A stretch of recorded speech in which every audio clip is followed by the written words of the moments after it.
आयत नंबर 33 में अल्लाह सुब्हानहू तआला क्या फरमा रहे हैं कि रसूलुल्लाह सल्लल्लाहु अलैहि वसल्लम को भेजने का क्या मकसद था। एक्चुअली वो मकसद जो रसूलुल्लाह का था वही तो हमारा मकसद है। तो हमें याद कराया जा रहा है कि तुम्हारा क्या मकसद था, तुम क्या भूल चुके हो कि आऊज़ु बिल्लाहि मिनश शैतानिर रजीम, सूरत तौबा आयत नंबर 33।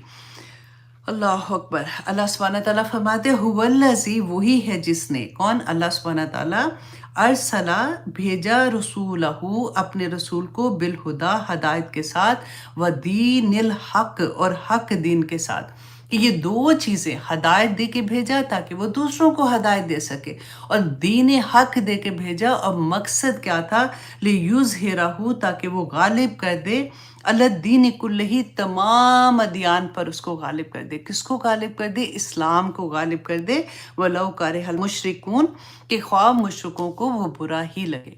अब यहाँ पे गौर कीजिए कि रसूलुल्लाह सल्लल्लाहु अलैहि वसल्लम का मकसद अल्लाह सुब्हानहू तआला ने क्या बताया कि वो दीन इस्लाम को तमाम अदियान पर गालिब कर दें।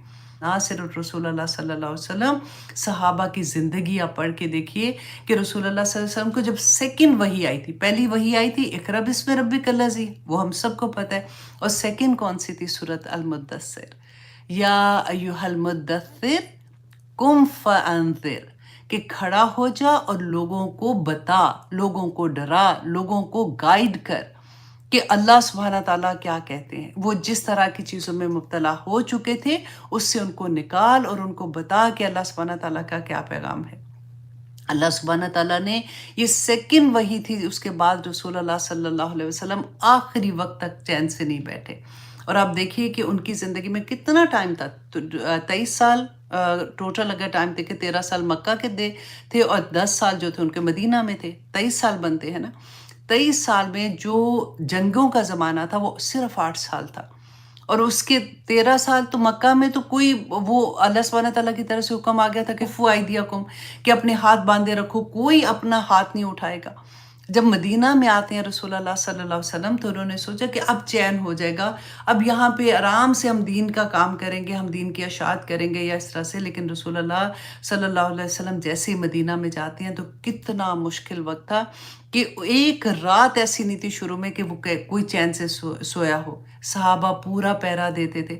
मुशरिकीन मक्का ने यहूद के साथ आके बात की, और वो जो लोग वहाँ पे थे, जो मदीना के लोग थे, उनको पैगाम भेजा कि देखो, तुम अगर इनको यहाँ से, ये बेदीन लोग हैं, वो ये समझते थे ना, क्योंकि वो तो खाना काबा के मतवल्ली थे, ये बेदीन लोग तुम्हारे पास आ गए हैं, तुम इनको यहाँ से निकालो।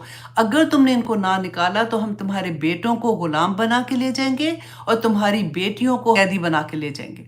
इतना खौफ था जिसकी कोई हद नहीं।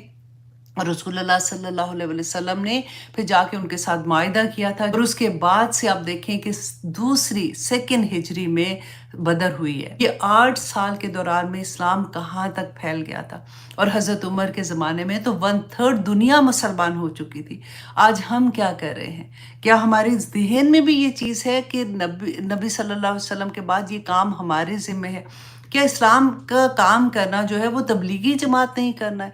किधर ये लिखा हुआ है? देखिए, जो अहले किताब थे ना, तौरा का फॉर एग्जांपल मैं आपको देती हूँ कि वो तो सिर्फ उनके आलिम दीन के हाथ में होती थी। अगर उनको कोई मुश्किल होती थी तो वो उनसे जाके पूछते थे, जिससे वो फतवा चेंज कर देते थे या वो बात चेंज कर देते थे। लेकिन हम मुसलमान जो हैं, हमारे हर घर में एक एक बच्चे के हाथ में कुरान है ना, तो फिर भी हमें समझ ना आए तो फिर देखें हम कहाँ जाएंगे। रसूलुल्लाह सल्लल्लाहु अलैहि वसल्लम के बाद वो कोई दिरहम और दिनार छोड़ के नहीं गए थे। नबियों की विरासत क्या होती है कि जो उनका मिशन है वो लेके आगे चलने का है ना।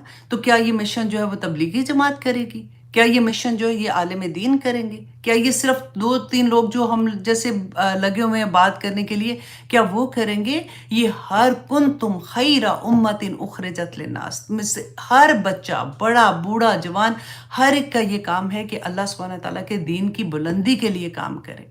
अस्सलाम वालेकुम व रहमतुल्लाहि व बरकातुहू।